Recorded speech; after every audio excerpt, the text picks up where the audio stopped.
Vamos a esperar 2 segundos.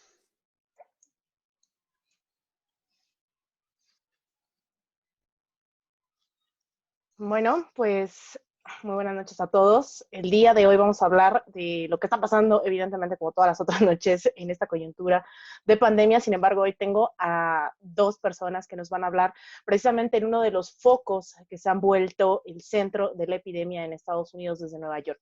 Doy la bienvenida a dos grandes amigos, sobre todo a Vladimir Tlali, quien es licenciado en Relaciones Internacionales por la UNAM y maestro en Administración Pública en Desarrollo Internacional por la Universidad de Columbia, y a Elí Andrade, licenciado en Antropología Sociocultural por la Universidad de California en San Diego, maestro en Salud Pública por el Instituto Nacional de Salud Pública de México y actualmente es doctorante en Ciencias del Comportamiento y Salud Comunitario por la Universidad de Pittsburgh. Muchísimas gracias a los dos por estar aquí el día de hoy. Gracias bueno, por tenernos aquí. Vamos a empezar preguntándoles, empezamos, bueno, están en mis pantallas, está primero Vlad, cuando salen de su casa en Nueva York, ¿qué es lo primero que ven? ¿Cómo se vive esto que hemos visto bastantes imágenes alrededor de Nueva York? Hospitales saturados, muertes. Hoy Estados Unidos está llegando a los 400,000 casos de coronavirus, ya está rebasando, está llegando casi a las 13,000 muertes y simplemente en el estado de Nueva York son 5,500 casos ya de muertes en este estado. ¿Cómo se vive en las calles de Nueva York? Hola, Alina. Bueno, pues muchas gracias por tenernos aquí, antes que nada. Y bueno, creo que no hay una cosa que no haya sido trastocada en nuestra vida cotidiana. Para empezar, yo, por ejemplo, mi trabajo cerró desde el 13 de marzo pasado. Ya no tengo que estar viajando. Prácticamente nosotros estamos en aislamiento desde ese día, ¿no? Desde el viernes 13 de marzo. Es cuando nosotros empezamos nuestro aislamiento y pues salir a la calle significa, pues nada, prepararse, últimamente pues tener la mascarilla, ¿no? Que ha recomendado el CDC en Estados Unidos debido a las altas tasas de contagio en Nueva York. Yo ahorita tiene 3 días que no salgo en realidad del departamento. Espero salir mañana un poquito más porque también está siendo complicado, ¿no? O sea, en términos de salud mental, en términos de trabajo, en términos emocionales. Salir a la calle, salir a una ciudad desierta, ¿no? Una ciudad donde todos los negocios están cerrados, donde solamente hay farmacias abiertas y hay líneas afuera de las farmacias, ¿sabes? Donde las farmacias no tienen los insumos básicos, ¿no? Que necesitamos, como alcohol, como la cloro, no sé qué, esta pastilla que estaba recomendando Trump, ¿no? O sea, hay diferentes mascarillas, no hay por un tiempo, hay gente que las acumula y luego las vende muchísimo más caras, no hay termómetros. Y digo, esto simplemente es como nuestro día a día como personas como sanas, digamos, ¿no? O sea, pues que sepamos no hemos adquirido el virus, no hemos tenido al menos ningún síntoma hasta ahora, pero no, es una situación terrorífica, ¿sabes? O sea, salir a la calle, es una ciudad muerta, es una ciudad que si tú pasas cerca de un hospital, ¿no? O sea, puedes ver cómo los cuerpos se están acumulando afuera, ¿no? Los hospitales ya no se dan abasto, entonces están básicamente llenando contenedores enteros con cuerpos que están refrigerando en trailers, básicamente, ¿no? Afuera de los hospitales. Entonces eso, es complicado emocionalmente, pero pues bueno, igual podemos hablar más adelante de cómo lo estamos sobrellevando y de cómo estamos saliendo adelante. Justo, hoy en México salía esta parte también del 900% del incremento también en estos temas de salud mental, ¿no? De recurrir a terapias y demás. Eso podemos abordarlo un poco más adelante y específicamente en cómo colapsó eso. Nosotros, sobre todo en Estados Unidos, veíamos esta narrativa de cómo todo era el epicentro China hace unos meses y bueno, ahora China no está registrando incremento de casos en coronavirus. En términos de política pública, Eli, ¿cuál fue la respuesta en realidad del gobierno? ¿Por qué podría explicarse la crisis de este nivel, llegar a 400,000 casos, más las decenas de miles ya recuperados, llegar a esta cifra de casi de 13,000 muertos? ¿Qué es lo que realmente falló? ¿Realmente no es el sueño americano en los Estados Unidos? No, definitivamente no lo es, ¿no? Y creo que hay cosas que ya es, o sea, cosas preexistentes, ¿no? Que tienen que ver con la estructura del sistema de salud de este país, que, por un lado, y por otro, la respuesta tan lenta del gobierno para tomar medidas preventivas y para tener una estrategia de mitigación más organizada y más a tiempo. La parte del sistema de salud es un sistema de salud fragmentado a comparación de otros países en el mundo donde el gobierno tiene como un eje central donde puede organizar su respuesta. Estados Unidos no lo tiene, ¿no? Son sistemas de salud chiquitos, fragmentados por todo el país. Coordinar entre ellos no es tan sencillo. Es una. La otra es la injusticia del sistema de salud aquí, que depende de tu empleador. Y depende de que tu empleador te pueda, te dé el seguro o que puedas calificar para poder usar los seguros del gobierno federal, ¿no? Medicaid o Medicare. Que no todo el mundo puede. Justamente eso yo creo que es algo que no se llega a dimensionar en el resto del mundo porque se cree, no se llega a entender que en Estados Unidos el tema de la salud, pues evidentemente no es un derecho, es totalmente un privilegio. Yo creo que podrían explicar un poco más cómo se vive este sistema de salud. Me tocó experimentarlo en carne propia, ¿no? Donde tuve que ir a varios hospitales, hay bastante discriminación, hay bastantes diferencias en el trato que se da a la comunidad migrante, no específicamente a mí, sino en general lo que comentabas, Eli, de no todos tienen acceso a un seguro de salud y quien lo tiene es realmente caro, ¿no? O sea, son seguros de salud que van desde los 300 hasta pueden ser 700, casi $1,000. Hay quienes están pagando por un seguro de salud, simplemente para dimensionar. Pero podrían explicar un poco más para que la gente se dé una idea el nivel de privatización que hay en Estados Unidos. Realmente, más bien la pregunta es, ¿hay sistema público de salud en Estados Unidos? Mira, en términos, el sistema de salud en Estados Unidos es sumamente complejo. Es realmente estudiarlo y analizarlo y explicarlo es una situación bastante compleja, ¿no? Porque varía, es un sistema de salud totalmente privado, ¿no? Tiene ciertas cuestiones que son como sociales y subvencionadas por el Estado para ciertas poblaciones, mayormente veteranos de guerra, personas adultas ya mayores o personas que no pueden trabajar, ¿no? Entonces, la mayoría de las personas está en el mercado privado, ¿no? De salud. Hay muchísima gente que no lo puede pagar y que tampoco puede acceder por su situación, porque no cae en estos cubetas, ¿no? O sea, como que no son veteranos, como que no son viejos o como que no pueden acceder a estos programas sociales. Entre ellos, por ejemplo, personas inmigrantes indocumentadas, ¿no? O sea, que sabemos que siempre son quienes más se ven afectadas por todo esto. Entonces, para quienes pueden acceder, pues también es una situación muy extraña porque está ligado al empleo en la mayoría de los casos, ¿sabes? Entonces, por ejemplo, el día de mañana, si yo pierdo mi trabajo, pierdo mi seguro, ¿no? Y no hay nada que pueda ayudarme realmente a entrar a otro. Ahorita algunos gobiernos de los estados como Nueva York o California están abriendo estos sistemas de salud público hacia más gente, pero no hay ninguna garantía todavía. Es decir, el sistema de salud público en Estados Unidos es privado, ¿no? La salud es un producto en este país, básicamente de consumo, ¿no? Es parte de las mismas políticas que se han tratado de implementar durante décadas en nuestros países, porque hay que reconocer que también es parte de los paquetes de ajuste estructural promovidos por el Fondo Monetario Internacional y por el Banco Mundial en el pasado, que han reducido el número de inversión pública en México y en otros países de América Latina, ¿no? O sea, también hay que verlo como un ejemplo de lo que no hay que permitir que pase en nuestros países. Eh, Eso es muy breve. Realmente puedes tener una clase entera de economía y seguir sin entender cómo funciona el sistema de salud público como un negocio, ¿no? Y realmente termina, o sea, para que nos entiendan en México, es como comprar un seguro básicamente de coche. Tienes un deducible, ¿no? O sea, tienes un copayment, que significa la parte que tú tienes que pagar, la parte que tienes que pagar la otra persona. Entonces, realmente, independientemente, incluso si tú tienes un seguro, o sea, tienes que pagar muchísimo dinero para recibir atención médica.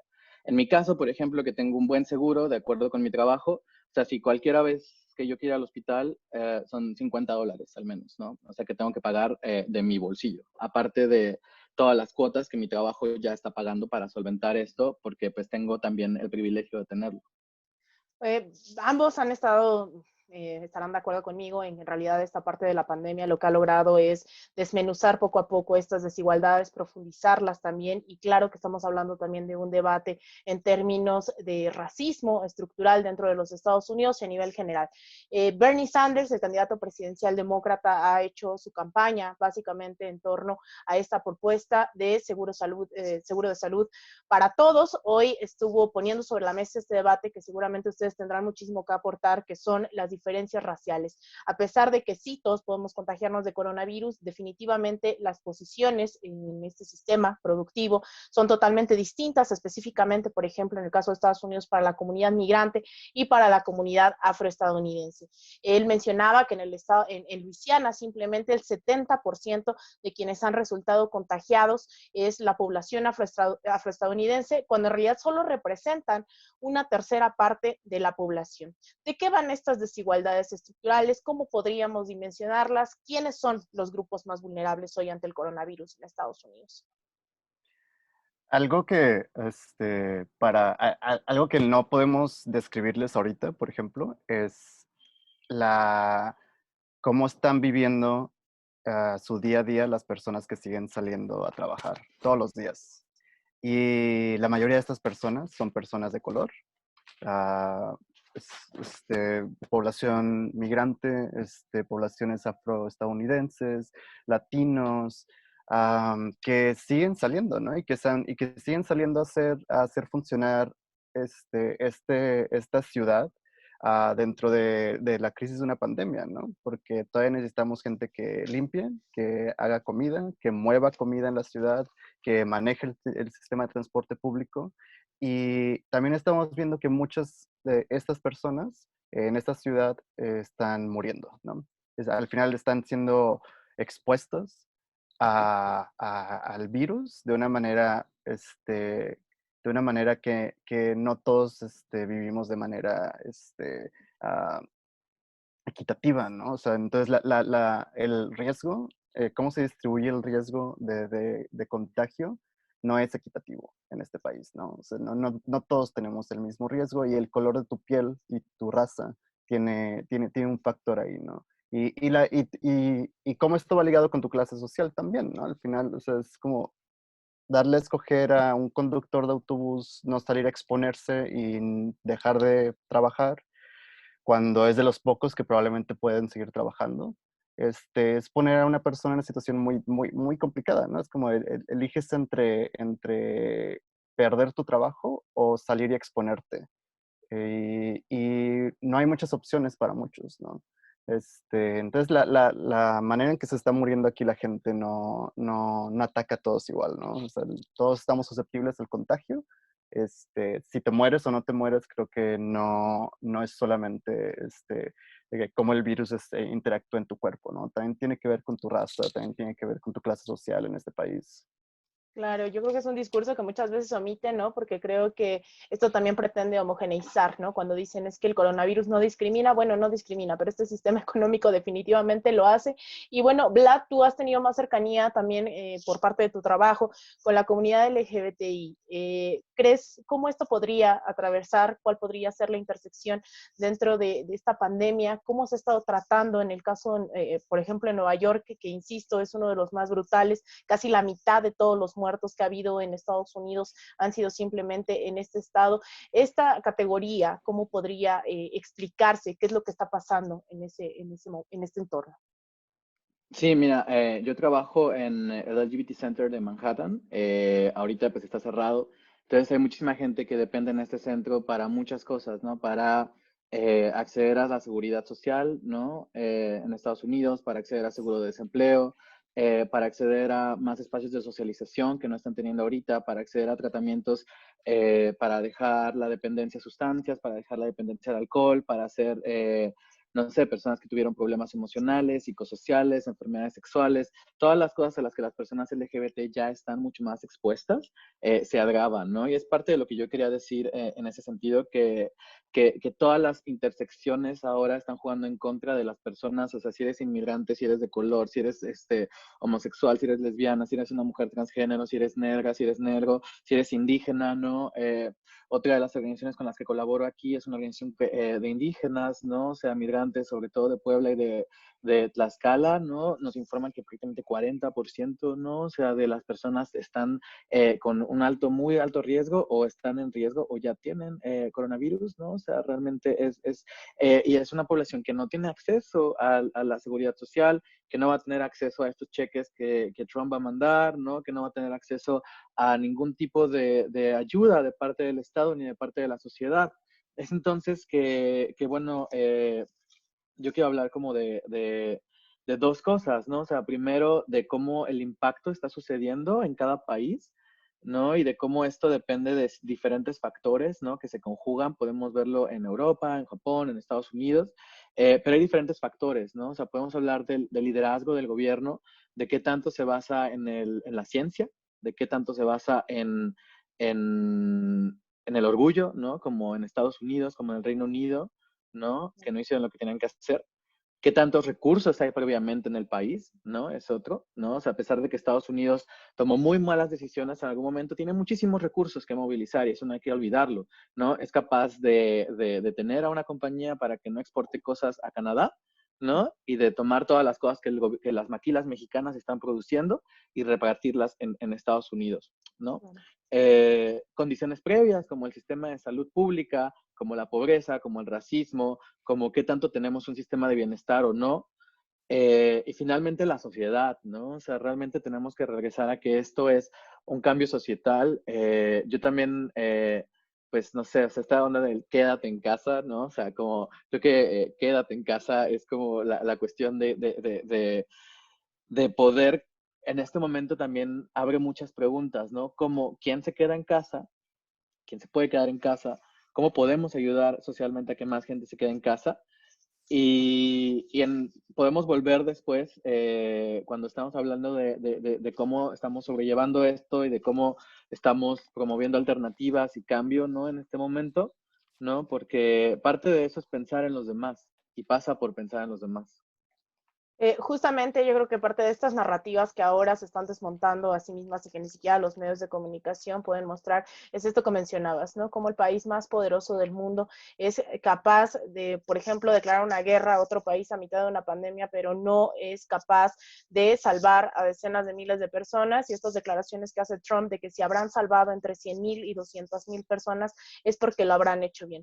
Uno de los vicealmirantes en estos días, el pasado domingo, decía que esta semana era el momento más difícil, iba a ser el nuevo Pearl Harbor, el nuevo 11 de septiembre, y que muchos estadounidenses iba a ser el momento más difícil para ellos. Pero en términos de qué está haciendo el gobierno específicamente, y me llama muchísimo la atención en el caso de Nueva York, incluso en Pittsburgh, no sé si habrán visto estas imágenes en donde las filas, ¿no? Y bueno, el ICO conoce bastante bien Pittsburgh, las filas son inmensas para y parecen estas imágenes apocalípticas, ¿no? Esta narrativa de que un día íbamos a ser, como ellos dicen, Venezuela, y resulta que en el mismo Estados Unidos hoy estas filas son brutales, la gente se está muriendo, trabajadores de la salud están falleciendo, los choferes de los autobuses ya van cerca de 30, más de 30 personas que al exponerse en condiciones totalmente precarias, pues está totalmente colapsado, están muriendo, y la respuesta del gobierno es seguir declarando guerras, es estar robando insumos de otros países. En esos términos, en Nueva York, ¿tú cómo evalúas esa gestión, Eli, que es totalmente de crisis, que la respuesta es incluso construir, veíamos esta comparación en Wuhan, un hospital en 10 días, mientras grupos homofóbicos están levantando carpas en Central Park y está llegando un barco, ¿no?, de ayuda? ¿Cómo evaluarías tú realmente la gestión y estos llamados también del gobernador Cuomo al gobierno de Donald Trump para que responda? Está, creo que tiene una comodidad muy grande en dejar que la gente que tiene que seguir exponiéndose se exponga. El caso sobre esta organización a la que le fue dado, digamos, que, que se puso a levantar un hospital compuesto de tiendas Vlad está más en contacto con otras organizaciones que están trabajando sobre esto, que es una organización que sabemos que está alrededor del mundo, tiene mucho dinero, provee servicios médicos en más de 100 países y tienen una agenda ultra cristiana, homofóbica, antiaborto, am, anti derechos transgénero, y creo que Vlad puede mencionar un poco más sobre eso. La respuesta en general creo que ha sido a proteger al mercado, proteger la economía lo más que podamos, sin realmente ofrecer salidas para la gente que el próximo mes no va a tener dinero, que no va a tener, que ya este mes no van a tener cómo trabajar, el próximo mes no tienen cómo pagar su renta. No sabemos cuándo van a llegar los cheques del gobierno federal que fueron prometidos, que fue parte ah, de esta política que aprobó el Congreso hace unas semanas. Y para una ciudad como la de Nueva York, estos cheques son lo que se le prometió a la gente, son $1,200 por persona, el doble más $500 si tienes hijos. En una ciudad como Nueva York, eso no cubre ni tu renta. Y bueno, me pasabas Y justo este mapa, que no sé si me podrías explicar, justo en Nueva York. ya el mapa nos muestra los números de casos bueno, nos da rangos de número de casos por código postal. Y sucede que los colores, el color más fuerte, con los mayores números de casos, son códigos postales con poblaciones de color y poblaciones negras y migrantes, ¿no? Y ahí están la parte de Bronx, de Queens y de Brooklyn y Staten Island. Y en cambio, si vemos el número de casos positivos en Manhattan, Manhattan. los códigos postales más ricos tienen un número de casos más bajo. Y no estoy diciendo que uno cause la otra, pero esto no es casualidad, ¿no? O sea, el hecho de que los pobres, las partes más pobres de la ciudad tengan una mayor cantidad de casos no es casualidad. Y nos habla de cómo está estructurada esta ciudad y este país. Claro, y bueno, ¿cuáles son las reacciones? Evidentemente, no solamente cómo lo están sobrellevando ustedes. Bueno, primero me gustaría saber cómo lo están sobrellevando ustedes para pasar también a esta parte del análisis de cuáles han sido las respuestas de la población. Vlad, ¿qué es lo que está pasando emocionalmente? Yo decía, bueno, esto también está desencadenando y creo que es un debate de salud pública que generalmente se opaca o no tiene la misma prioridad dentro de la agenda mediática gubernamental. Aquí en México se ha hecho especialmente mucho énfasis en la violencia de género que se ha disparado también durante la pandemia, el incremento en llamadas, también les decía, llamadas en temas de salud mental se incrementó 900% durante esta cuarentena. ¿Ustedes cómo le están sobrellevando? ¿Cuál sería realmente también este debate que tendríamos que estar dando como sociedad? Sí, mira, creo que precisamente el caso de Samaritan's Purse, que es la organización que está levantando las tiendas en Central Park, es bastante enriquecedor, ¿no? Es un estudio de caso importante. Lo que está pasando es una organización cristiana, evangélica, con muchísimos recursos en todo el mundo. Trabaja en más de 100 organizaciones. Es una organización proselitista, abiertamente homófoba, transfóbica y islamófoba, ¿no? En países como Pakistán o en otros países de mayoría musulmana, lo que hacen básicamente es atraer a los niños con regalos en Navidad para convertirlos en cristianismo, y también obligan a todas sus personas, a sus voluntarios, a firmar un coso que se llama Statement of Faith, que es como un lugar en el que ellos expresan su fe, como un credo, digamos, en el cual ellos afirman, hacen afirmaciones homófobas, afirmaciones transfóbicas y afirmaciones en contra del derecho al aborto, ¿no? Para las mujeres. Entonces, si tú no firmas esto, pues no puedes trabajar con ellos. Entonces, pues bueno, está habiendo toda una reacción en la ciudad de Nueva York, o sea, debido a que están trabajando en Central Park, pues varias organizaciones estamos promoviendo una mayor vigilancia hacia organización. Pero bueno, lo que creo que sirve como un estudio de caso es que, bueno, primero tenemos que detener el fascismo porque están tratando de que avance, ¿no? Todo este tipo de regulaciones y reglamentaciones en todos los en varios estados, ¿no? O sea, en Indiana también están pasando leyes transfóbicas en este momento, y tenemos que hablar de tener realmente una conversación acerca de lo que significa la democracia, lo que significa hoy día también el poder del pueblo, ¿no? O sea, cómo se está reflejando en diferentes países. Creo que lo que está pasando en Hungría, ¿no? Es bastante preocupante, ¿no? O sea, en el cual un país está tomando medidas mucho más autoritarias y en este momento nos encontramos en un estado en el que el mundo está cambiando. El mundo que conocíamos ya prácticamente terminó y estamos construyendo y estamos tratando de encontrar otro mundo. Y hay muchos intereses en juego en este momento. Entonces creo que una de las cosas es que tenemos que seguir resistiendo y tenemos que seguir organizándonos, ¿no? Eso es como lo primero. ¿Cómo? ¿No? Y cómo es lo bonito, ¿no? O sea, igual ahorita le cedo la palabra a Eli también, pero yo quiero dejar nada más anotado que en el cómo para mí tiene que ver con compasión, con compasión hacia uno mismo y hacia nuestras comunidades y hacia los demás, y en comunidad, en crear comunidad. Entonces, igual, pues ahorita podemos volver más adelante. No sé, Eli, tú, si tienes más ahí que aportar. Sí, es algo que hemos estado viendo, ¿no? Hay una ausencia de la respuesta o sea, de respuestas dignas del Estado. Y hemos visto cómo cómo están emergiendo estas redes de manera bastante espontánea en las propias comunidades para organizarse, para apoyarse a sus vecinos, para identificar necesidades a nivel edificio, a nivel calle. Y es algo que es muy rico, ¿no? O sea, es como hay un nivel de organización comunitaria que está emergiendo de manera bastante orgánica. Creo que sostenerlo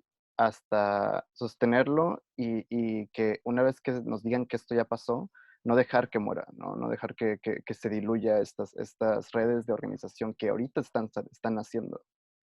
Claro, de hecho yo soy muy enfática en este tema de que obviamente hay desesperanza, hay frustración, no hay un colapso dentro, un colapso histórico. El punto es cómo nos organizamos, qué hay en ese nuevo mundo que se va a gestar, cómo hacemos que estas compañías que demostraron ya por enésima vez, pero que ahora ya no lo pueden ocultar con los medios de comunicación y con relaciones públicas, que ahora es tan notorio, tan visible, tan claro, cómo es que están dispuestos a que la clase trabajadora muera con tal de seguir teniendo beneficios, cómo es que el egoísmo de Estados Unidos, ¿no? Que más que egoísmo es totalmente imperialismo, cómo retomamos también esos conceptos que muchas veces creímos obsoletos, creyeron, yo no creo que sean obsoletos, pero cómo es que vamos a ver nacer una nueva organización que sea a partir de esta solidaridad, a partir de la conciencia que se está generando. Yo no descarto que un nuevo sistema económico esté en formación, que un nuevo orden mundial, precisamente con todas estas potencias que han estado respondiendo de diferente manera, ¿no? Y que los grandes mitos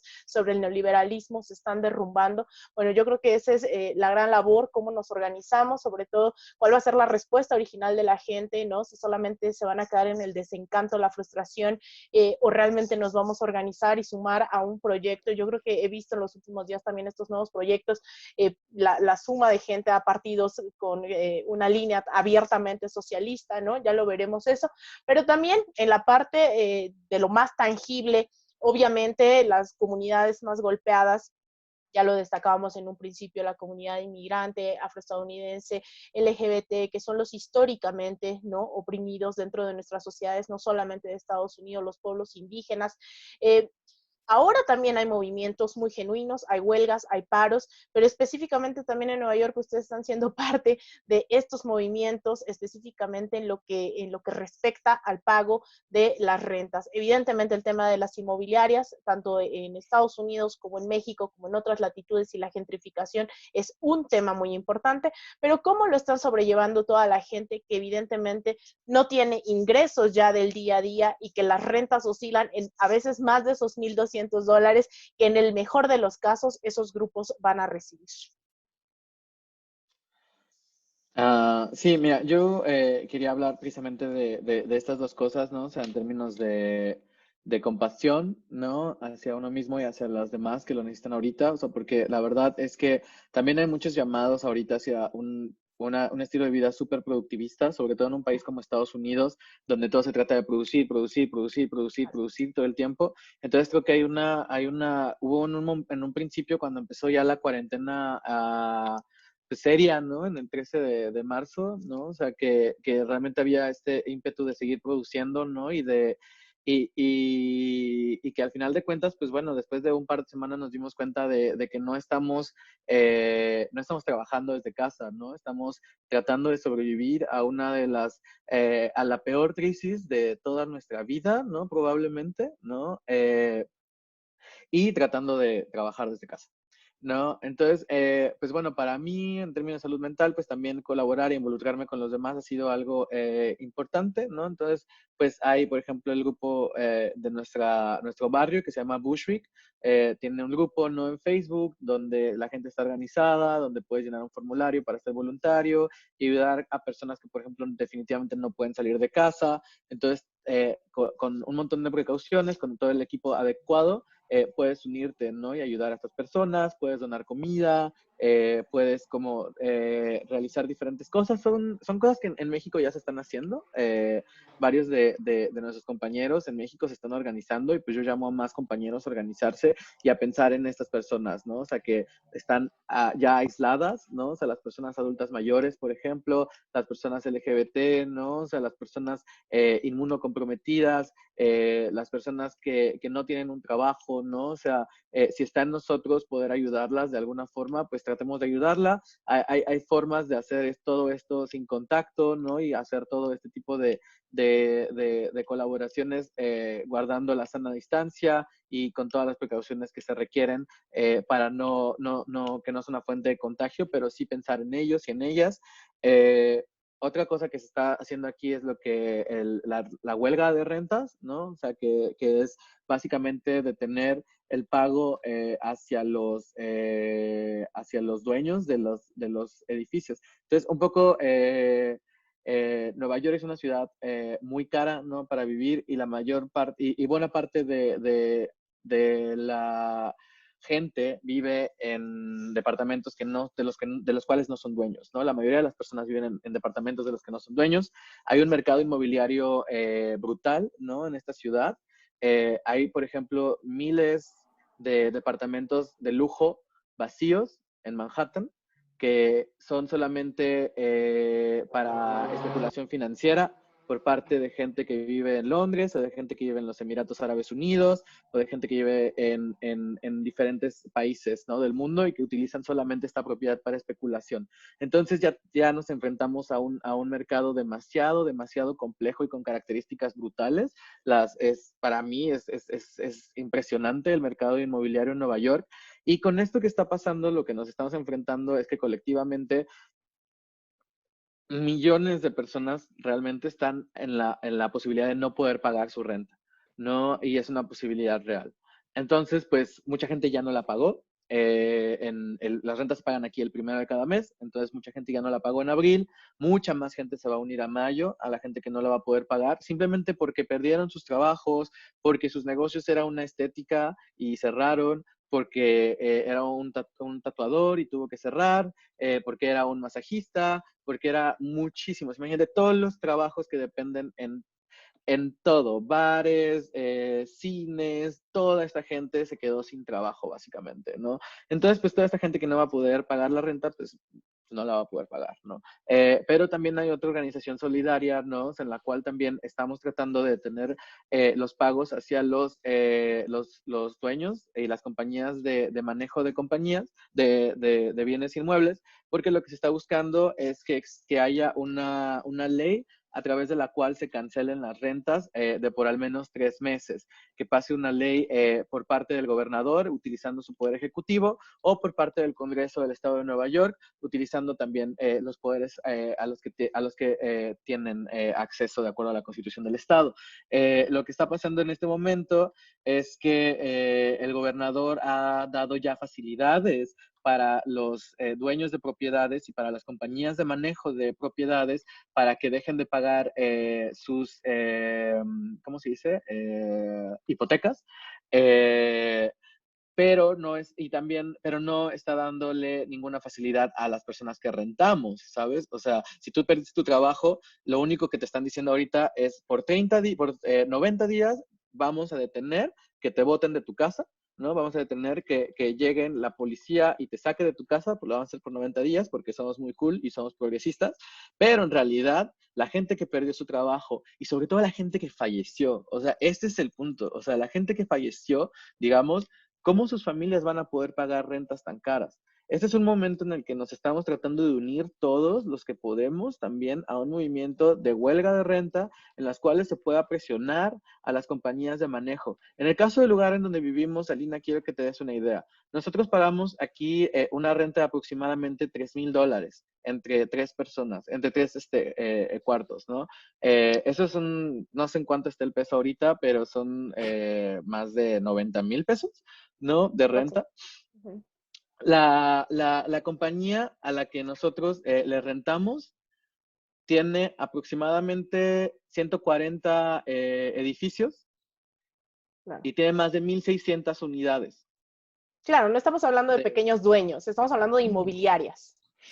Uh-huh. Y existen los pequeños propietarios también, ¿no? Y yo por eso justo hablaba con un compañero de maestría hace rato, tenemos que hacer esto caso por caso, si tenemos el privilegio de unirnos a la huelga por solidaridad. Si no tienes dinero para pagar, pues no pagas y ya, se acabó. Pero por solidaridad estamos así, la huelga, pues ahí va, ¿no? Y hay que apoyarlo todos y todas en Nueva York.